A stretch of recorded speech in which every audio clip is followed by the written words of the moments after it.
Hello, my name is Amy Norris and I am enrolled in the course NU712 Clinical Prevention and Population Health at Jacksonville State University. I am presenting to you today a DNP-led initiative to provide undocumented women access to prenatal care.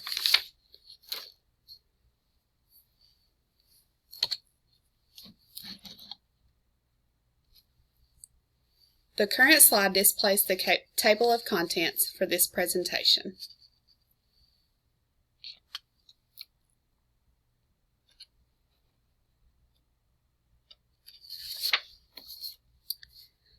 The American Academy of Pediatrics states that health care during pregnancy is essential to the health of both mothers and their babies. Prenatal care is very important for the management of chronic diseases and to identify and treat pregnancy-related conditions. Education for pregnant women is also a very pertinent component of prenatal care.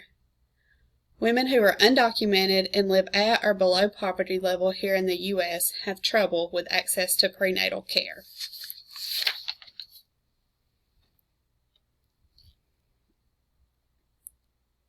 Medicaid is a federal program that is the largest payer source for OB care in the United States. Medicaid provides coverage for all pregnancy-related care, including prenatal care, delivery, and postpartum care. Undocumented women qualify for what is called emergency Medicaid, which is a portion of Medicaid that pays only for life-threatening events and OB admissions with delivery. Undocumented women go without prenatal care due to this barrier. Women's Health Issue Journal states that 84,000 undocumented women have no prenatal care throughout pregnancy each year.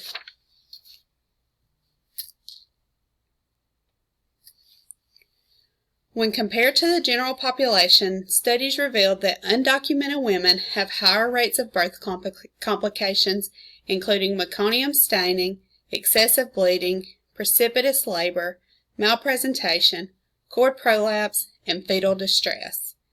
Neonatal morbidity was also shown to be more prevalent, including alcohol syndrome, respiratory distress syndrome, and seizures.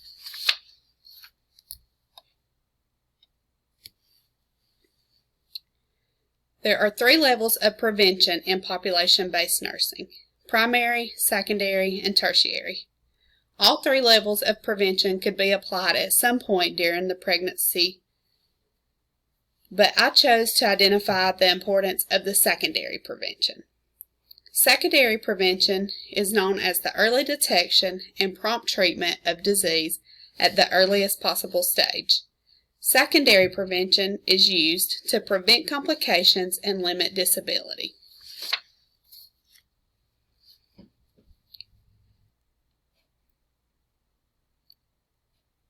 Secondary prevention strategies are carried out before a diagnosis is made and is often a screening to detect a specific disease in an early stage. The goal is to catch the disease early enough to prevent or reduce morbidity and mortality related to a future diagnosis of the disease.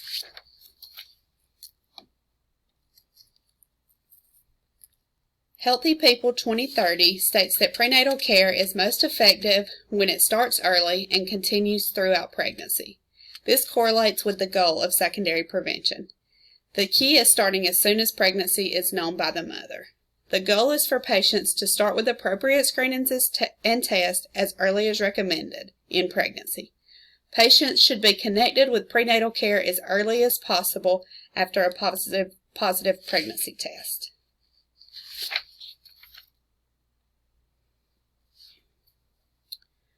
To increase the number of undocumented women who have access to prenatal care and take advantage of the care, I would like to share with you a DNP-led interdisciplinary plan.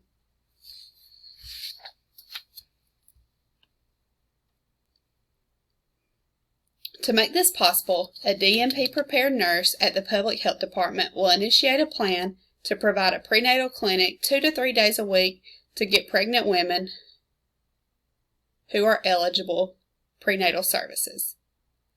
The Public Health Department will partner with a private OBGYN office to team up and provide comprehensive prenatal care.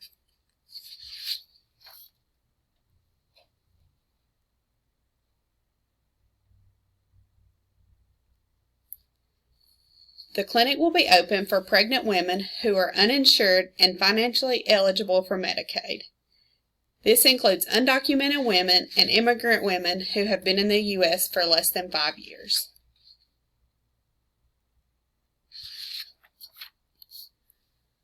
The program will consist of a team of providers including an OBGYN, a DNP prepared nurse, a registered nurse, an ultrasound technician, and an interpreter customer service representative. The providers will be located at 2 different locations.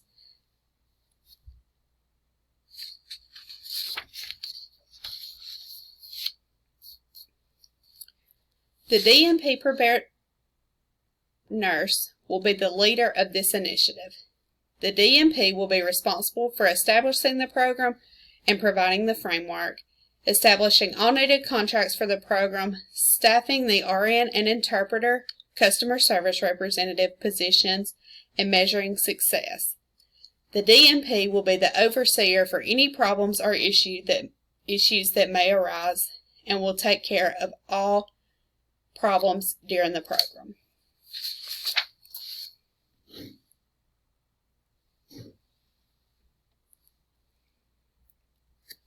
Both the OBGYN and the ultrasound technician will work out of a private OBGYN office contracted into the program. The OBGYN will assume care of complex patients that are referred by the DNP. This could be a patient with an existing chronic condition that needs close follow-up or a pregnancy-related condition. The OBGYN will be the doctor to deliver the baby, and if not in service at the time of delivery, will be the OB to follow up post-delivery. The ultrasound technician will be responsible for OB routine ultrasounds as well as any additional ultrasounds ordered by the OBGYN or DNP. The ultrasound technician will be responsible for promptly communicating any abnormalities with the OBGYN and or the DNP.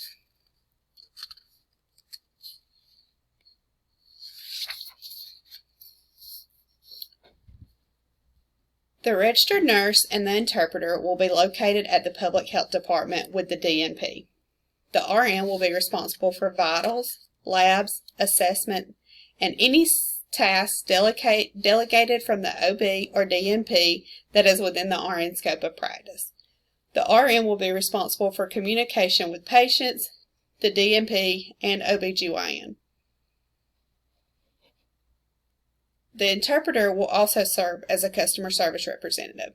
Along with interpretation services, this staff member will be responsible for scheduling, discussing eligibility and fees, and communications with all other staff members.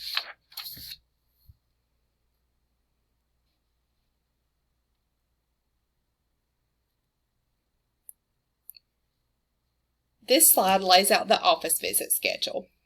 When patients call that believe they are pregnant, if they are less than 8 weeks and would like to come in to verify pregnancy, a patient will be brought in for a pregnancy test only. The patient's full first prenatal appointment will be scheduled between 8 and 10 weeks gestation.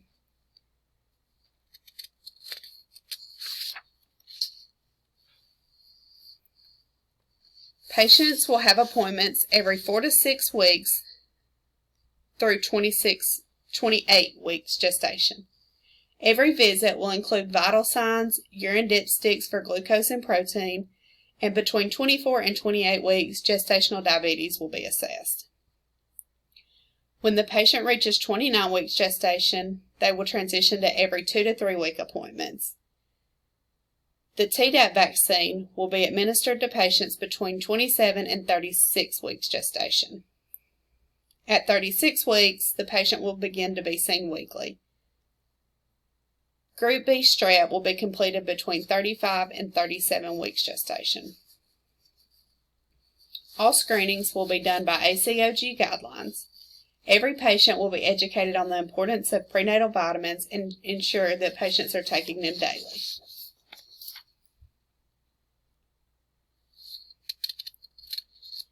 Every patient will have at least one ultrasound between 18 and 22 weeks gestation.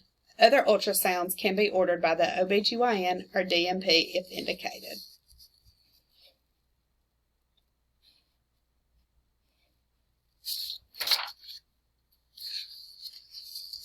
The first leadership competency I would like to address is diversity.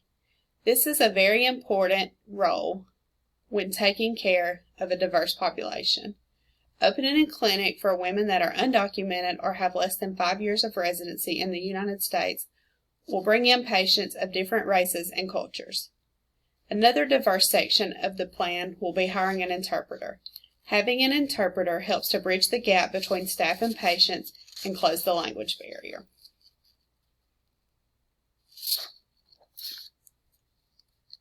The next important competency I would like to address is building collaborative relationships. When contracting with private OBGYN offices, it is very important to have good working relationships with the office and individual providers. When working as a care team, respectful relationships are imperative and can make or break the project at hand.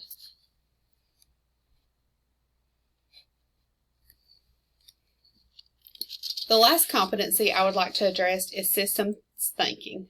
When collaborating with a private office, it is very important to understand that the political nature of public and private sector offices are very different. A strong collaborative relationship between the private office and public office is very important.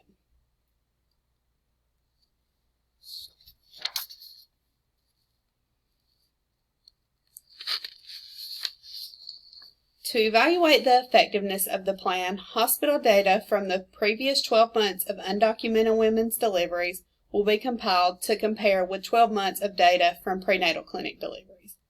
Data compiled will include babies' birth weights, gestational age of birth, and birthing complications.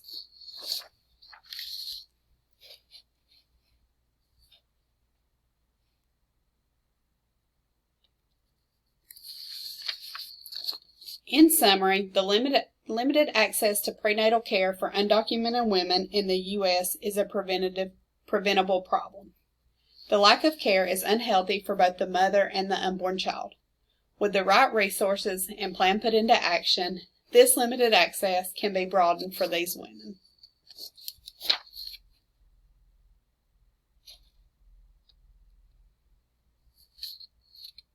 The following slides show references used in today's presentations.